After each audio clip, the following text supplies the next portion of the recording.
لوگوں نے کہنا شروع کیا ہر زمانے کا ایک شرک ہے. یہ بات غلط ہے، میں پہلے ہی بتا دوں غلط. لیکن لوگ کہتے ہیں کتنی بات سننے میں لوگوں کو اچھی لگتی ہے. علم اگر نہیں ہوگا تو ایسے ہی دعووں سے لوگ دھوکہ کہتے ہیں کہ ہر زمانے کا ایک شرک ہوتا ہے.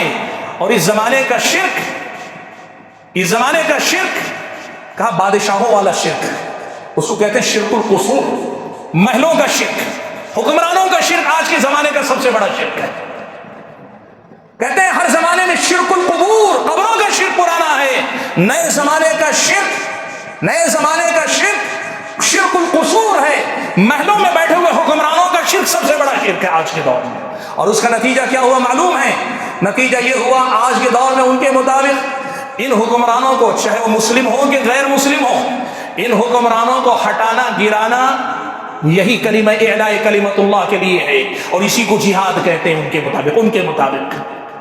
اور اس کے لیے کیا ہے معلوم ہے آپ کو؟ کہ شرک القصور، یہ محلوں کے شرک کو گرانے کے لیے شرک القبور، قبروں کے شرک کے ساتھ ہم سمجھوتا بھی کرنے تیار ہیں. لا حول ولا قوت الا باللہ. آج آپ یہ بات دیکھو، چاہے وہ الاخوان المسلمون کی بات ہو یا ہمارے اپنے ملک کے اندر جماعت اسلامی کی اور دوسری جو تنظیمیں پاپولر فرنٹ وغیرہ کی بات ہو، یہ جو سیاست کا مسئلہ، سیاسی غلبے کا مسئلہ اس قدر اہم ہے ان کے نظر میں، وہ شرک کو شرک کہنے کے لیے تیار نہیں. کہتے نہیں پہلے ہم غالب آ جائیں گے، ایک بار ہم غالب آ جائیں گے تو پھر مسلمان آپس میں اپنے معاملات طے کریں گے. قرآن و سنت میں بتا دو کہیں مشرکین کے ساتھ ایسے سمجھوتے اسلامی شریعت نے کرنے کی اجازت دی؟ لوگوں کے گلوں میں تعویذ، لوگوں کے دلوں میں بدعقیدگی اور کھلے قسم کا شرک، کوئی ایسی ویسی بات نہیں.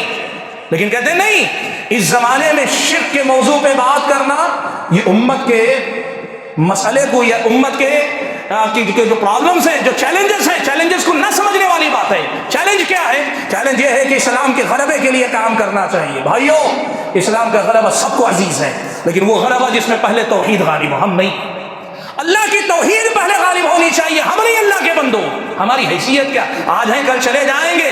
دین کا غلبہ ہمارا غلبہ نہیں، مسلمانوں کا غلبہ نہیں ہے، وہ بات کی بات ہے. اصل توحید کا غلبہ ہے، اصل سنت کا غلبہ ہے. جو لوگ سنت کو مغلوب رکھیں، توحید کو مغلوب رکھیں، رافضیوں کے ساتھ سمجھوتا کر کے صحابہ کی کفر کے معاملے میں نرمی دکھائیں، دین کا غالب کریں گے اللہ تعالیٰ کے بندے. سمجھو.